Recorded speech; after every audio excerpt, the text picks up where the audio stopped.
सौभाग्य से आज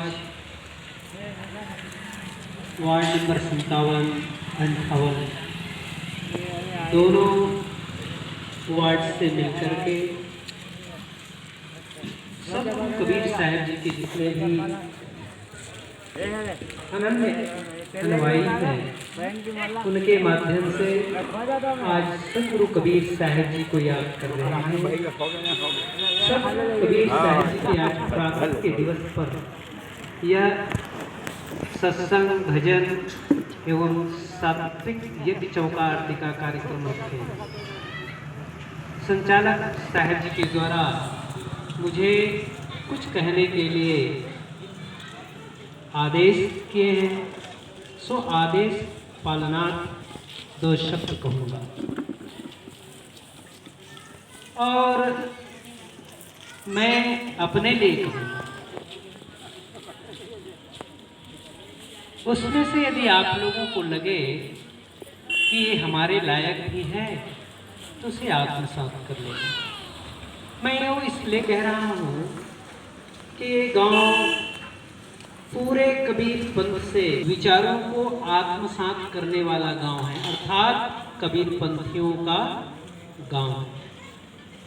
और जहाँ पे कबीर पंथी लोगों का गढ़ हो, वो निश्चित बचपन से लेकर के अब तक कोई 2 साल से लेकर के 25 साल, 50 साल, कोई 70-80 साल तक के ये सब सत्संग, भजन और सतगुरु कबीर साहब जी की सात्विक यज्ञ चौका आरती करते हुए आ रहे हैं। इसलिए मुझको पता चलता है कि आप लोग इस प्रकार के कार्यक्रम को करते करते आ रहे हैं, अर्थात सब लोग ज्ञानी हैं, सभी लोग हंस जन हैं। और हंस जो हो, जो संत जन हो, उनको क्या समझाना, उनको क्या बताना, वो तो विद्वान है।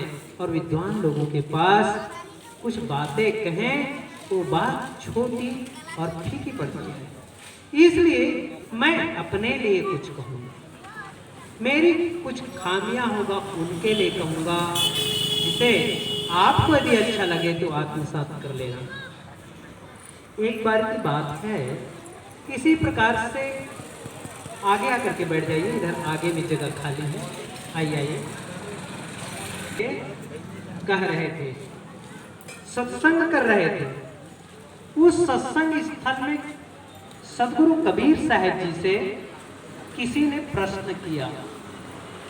क्या प्रश्न किया कि हे सदगुरु कबीर साहब जी, आपका दर्शन कैसे होगा? हे सदगुरु कबीर साहब, हमको परमात्मा की दर्शन कैसे होगा, सत्पुरुष का दर्शन कैसे होगा, ऐसे प्रश्न किया।